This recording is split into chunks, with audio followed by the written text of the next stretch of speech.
এই যে চিংড়ি মাছ বাঁচা হচ্ছে, এই যে চিংড়ি মাছের সাইজটা এরকম, এই যে চিংড়ি, তো পটল আলু চিংড়ি হবে। আর তোমাদের দাদাভাই কলা মাছ নিয়ে এসছে,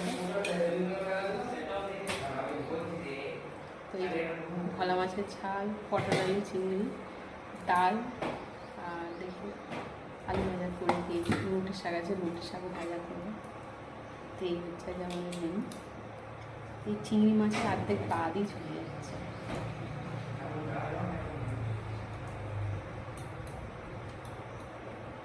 যা মাছ নেওয়া হয় তার হাফ ভাগ চলে যায়। তো এই মাথাগুলোকে আমি সব রেখেই দেবো, এগুলোকে কালকে বাটা করে দেবো।